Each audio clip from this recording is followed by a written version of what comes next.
Hello, this is Valerie Aiello, and you're listening to Idea Diary. Thanks for coming back to my office and hanging out. All right, we're back. It's January 1st, 2020, and I'm so sorry. I did not mean to ghost y'all, but as you know, I started doing a daily podcast as of July 1st, 2020. And I just jumped in. I didn't know if it was going to be doable or how hard it was going to be, if I could pull it off. And it all seemed really easy and totally doable. And I fell in love with the idea of doing a daily show. It was not overwhelming. It was, I definitely am trying to get used to speaking into a microphone, making sense, filming with a camera, editing it all together, and just trying to make it a short, I'm trying to do a 15-minute show, but trying to do that all in 1 hour. The more I do it, I think the faster and better I can get, but I'm still at the beginning stages, I feel like, of being good at this, but I do feel like there might be a point where if I keep practicing and I keep doing it, it will be good. I think what happened was that I was doing a daily show, and, as much as humanly possible, my goal was to kind of, if there's 300 days in a year, or 365 days in a year, and I pull off 300 shows, that's a win. So I knew I might miss a day or two here or there, but, it was just, I wanted to get into that daily rhythm of doing a daily podcast. So once Thanksgiving hit, that's when I just felt like, okay, I can't do today's show because there's too much to do. And then right after Thanksgiving is my birthday week, and then there's still a lot to do, and I just couldn't. It was like I couldn't keep up with my daily routine as well as put in that quality family time. And, it just took me over Thanksgiving, birthday, Christmas preparation and parties and, family and friends stuff. Then actual Christmas leading up to the New Year's Eve stuff and New Year's Day stuff. And I didn't even do I did maybe a third of what I normally do as far as socializing and being with friends and family over Thanksgiving, December. And it still was too overwhelming to get to doing a show. And on top of that, I work for myself. So if I don't get things done, the only person that I really disappoint is myself. So a lot of times you procrastinate, or at least I do. So it just got to be the end of the year, and there were just these things that I really wanted to get done going into the new year. So it was just a constant, daily, strenuous meeting deadlines, making stuff, trying to get stuff off of my to-do list, and just being able to wake up January 1st feeling totally relaxed and jazzed about everything I was going to accomplish, in the new year.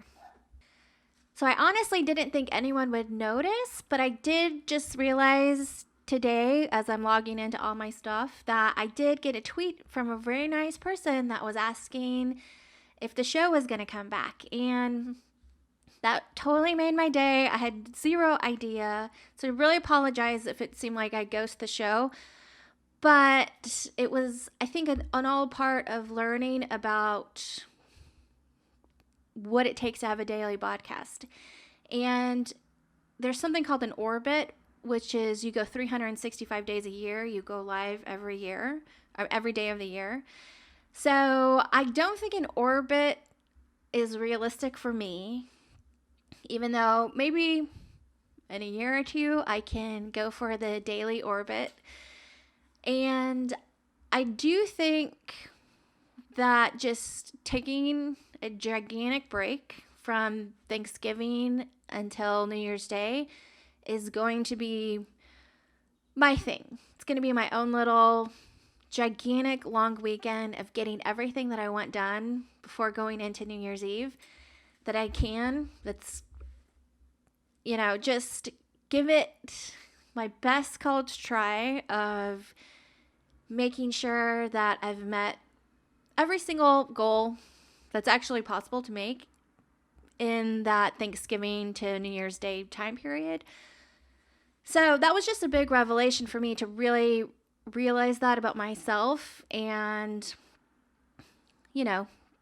being with friends and family, I think during that time period needs to come first over personal stuff that I want to do, over everything else. So that's what I think the show will be, January 1st till Thanksgiving, every day. And I'm really excited about it. All right, so I did a Instagram and Facebook cleanse, freeze, I don't know what I want to call it, but I stopped using Facebook and Instagram all year long because I wanted to see what value it really brought, if I actually want to be on those platforms, and I just felt like I needed a full year without it to see if, it does bring me value. I did check messages. I did use some Facebook group things to ask questions. I really do think Facebook groups is valuable. I don't know why LinkedIn groups never happened, because I feel like it's so good to just kind of throw a question out into a random sea of graphic designers or book publishers or just entrepreneurs in general to get random questions answered fast. And I did do that a few times using Facebook. And I did log into Instagram in case I got a message. And usually it was just my friend Kim and I sending French Bulldog funny things on Instagram to each other. So it's like Instagram's basically my French Bulldog online magazine, which I think it does make me happy. It is cute. It's funny. I don't know why French Bulldogs. I don't have a French Bulldog. When I was younger, in my 20s, 30s, I had a French Bulldog roommate. So it was like I had a French Bulldog, but I didn't have to pay for him. So, which French Bulldogs, the vet price tag is a bit high. So if you are considering a French Bulldog, they're a special breed. They're not just a normal dog. It's like dog spa days, vet bills, things go. It's like a real commitment. It's more of a commitment than just rescuing a dog out of a shelter that's just like a normal dog. French Bulldogs are more work. Then if you get into regular English Bulldogs, which they're even more work and they need even more attention than a French Bulldog. And it's like an hour a day of cleaning a French Bulldog's all their little creases and pampering them, and it's a job. It's a little bit of a job. But anyway, I do like logging onto Instagram and getting my little notifications from my friend Kim about what's going on French Bulldogs on Instagram.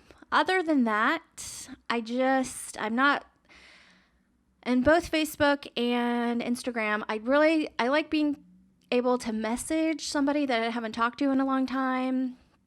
Maybe I feel like if I want to see what's going on with somebody, I want to like physically text them in person from my phone, see what's going on. And I like the idea that I might be able to like catch up on some old photos or a photo stream of some kind. But I really don't like the idea of private stuff just being public for everyone in the whole world to see. So I'm pretty much sure I'm done with the constant feed.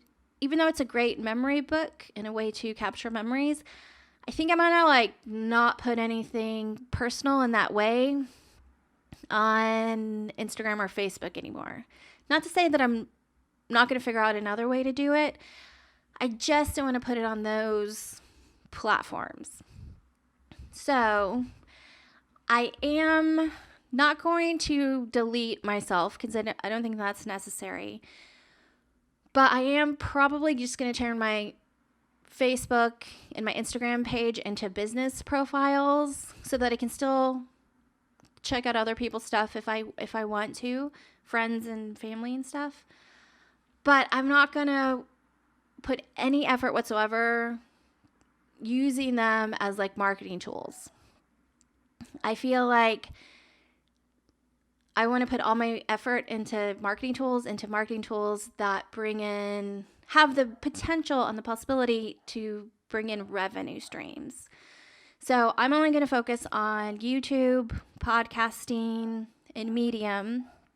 And I feel like if anybody's really interested in what I'm doing, if I'm going live every day, they can, somebody that knows me in person can come and hang out at the show and maybe give me a phone call and have a real conversation, or check out what I've been writing about on Medium, and you get 5 free reads if you're going on Medium, and you probably get 10 if you're using your phone sometimes and you're using your laptop sometimes. People can still, the thing that I like about Medium is that it's still available for free. It's just once you decide that you like Medium and there's some stuff that you want to read, you can invest that $5 a month into Medium and becoming a member, and then you can read other people's things. You can kind of decide if you enjoy reading blog articles by anyone that can post anything, and maybe that person that you like reading gets a little money. And I feel like it's a win-win.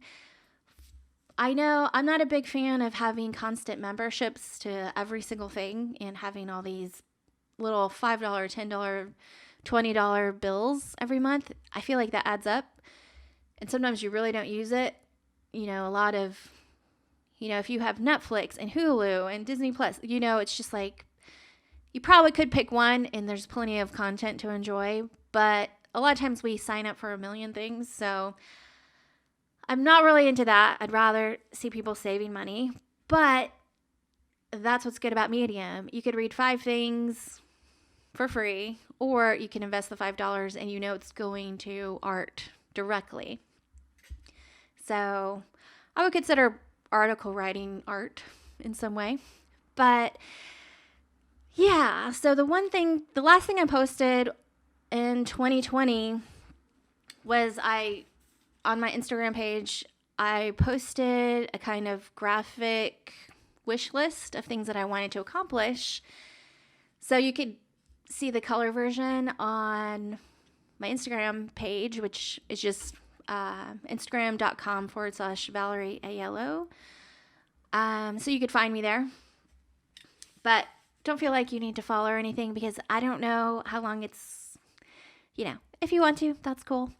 But I don't know how much I'm going to post or what. I'm not going to just let it die, but it's really going to be a different tool for me, and an extra tool. When all the work's done, which it never is, then I can maybe put something on Instagram. I'm still trying to figure that out and how it's going to work. But I did get some, at least one major thing done on my to-do list, which is I published 10 books of a diary series that I am creating. They're not all available yet on Amazon, but they're all uploaded. I'm just I use Ingram Spark to self-publish. So I'm just waiting on, I'm waiting on them to load it into Amazon and make it happen. So I did upload everything. There are some books available, but I ended up uploading all the final artwork on New Year's Eve. So it's going to take a couple days for everything to be active, but it's done. And that has been on my to-do list since I don't know, 3 years. And I've just never accomplished it and finished it. And I finally did. And it feels amazing. I'm so glad that I just like pushed myself and made it happen at the end of the year. So some things have changed. Obviously, since the apocalypse, I have one of my things that I want to do is be a builder. Not that I want to like buy a bunch of land and build thousands of homes or something, but I do want to build unique custom homes that I live in and sell, make the next one, live in and sell. And then I want to eventually buy a second property and not live in it, but sell it, build it and sell it. So a little like micro builder is one of my goals.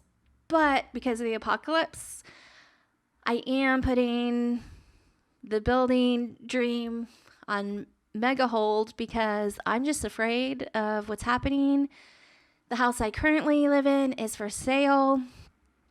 We have some people interested in, which I'm like, knock on wood, something's good's gonna happen. And I feel like I'm kind of in limbo of where I'm gonna go next, but whatever money that I get from the sale of this property, I think I'm just gonna look for the smallest, tiniest house. It doesn't matter where it is because I don't think cities matter anymore. So I still want to live in Austin because all my friends and family are here. But I will be finding the cutest, cheapest thing that I could possibly find as far away as possible and whatever I can afford to buy for cash. I do not want a mortgage. I don't have a car payment. I just want to get through the next 2 years without any worry, and I just want to see how the world changes before I do anything major. So building stuff's on hold. I might have to build something to live in and maybe rent something for a few months if that's possible. I'm a little worried about everything that's happening, so I might just buy something that's already built and just check in for a couple years.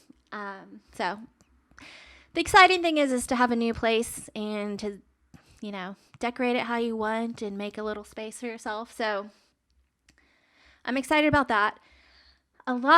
Having a daily podcast was on my list, so I achieved that in 2020, and being on YouTube, I'm working on it. It's not perfect yet, but it's coming along.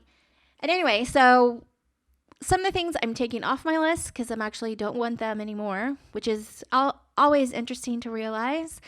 And I'll be making a new kind of illustration graphic of the things that I want to accomplish in 2021.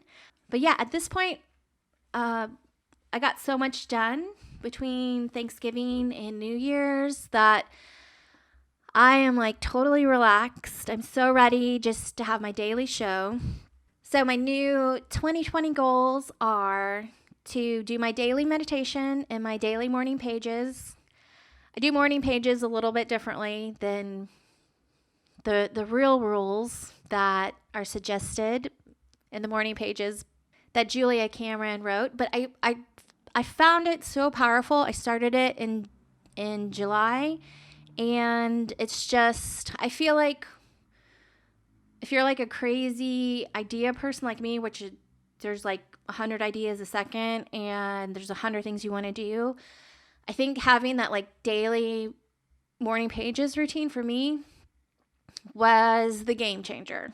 It really organizes my mind. It really anchors me. It really helps me make sure that I'm only doing what I really want to do, which I'm pretty good at, but this just took that to the next level. Daily meditation, my daily morning pages, doing my daily podcast. I am going to add in the daily Medium articles.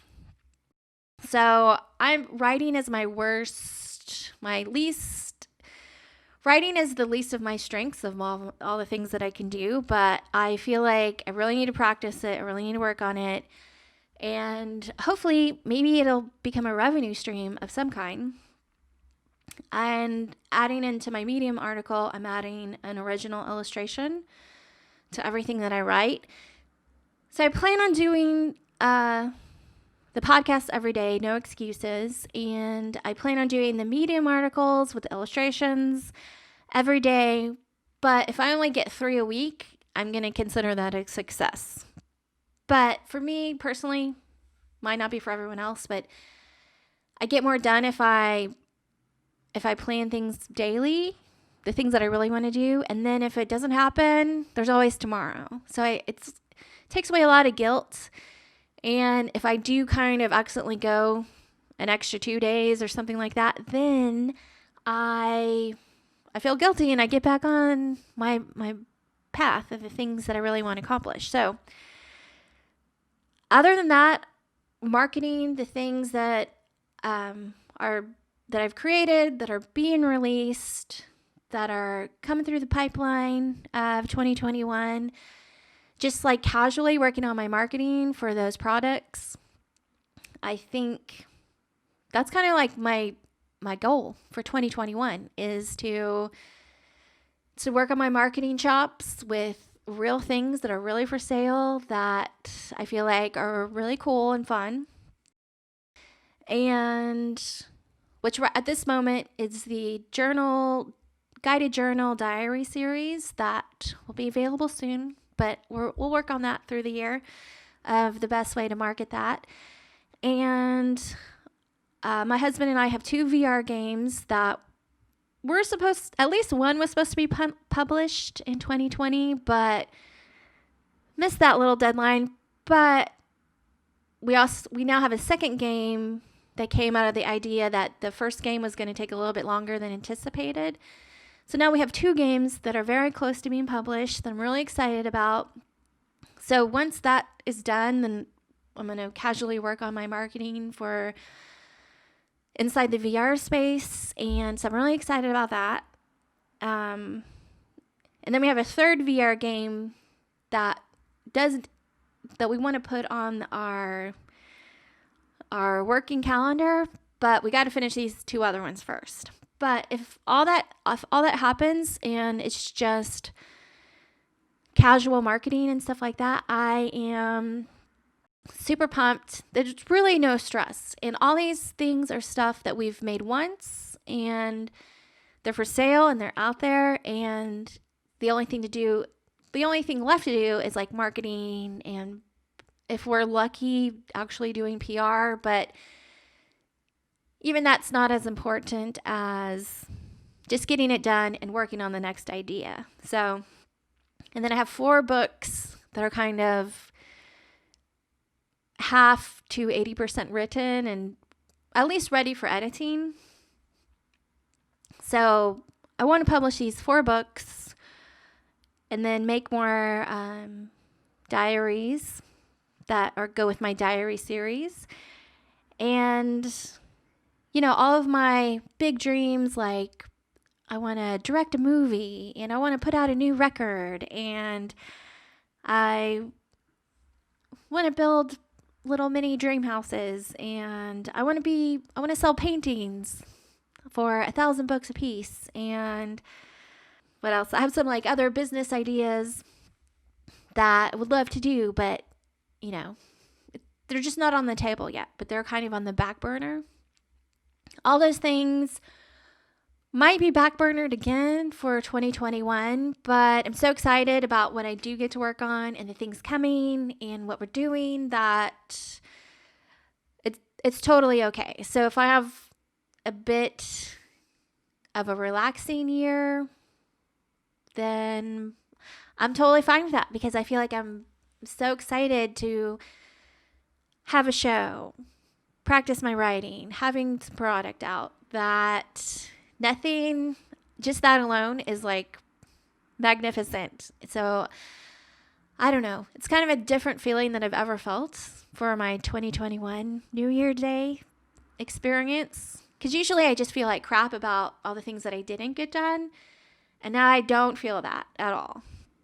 I pressured myself to the brink of insanity to get as much done as I could between that Thanksgiving New Year's Eve time period. And I did it. And it feels like I worked really hard and it was all worth it. And something's going to come out of it. I don't know what. But yeah, the most important thing is, very sorry for ghosting the show. If you did notice, I can't believe it. And that brings me so much joy that somebody would even care to like come and listen to me every day. So I really apologize, but I'm back. I'm ready to work on my communication skills and my microphone skills and my video skills. And, you know, I'm going to try really hard to like bring my personality out from the real world into the internet world. And we can all be internet friends. And I'm so excited. I'm ready to do it. I'm here for it. And I guess that's the end of the show. I still don't know how to end the show yet. I almost do. But I'll see you later. Bye.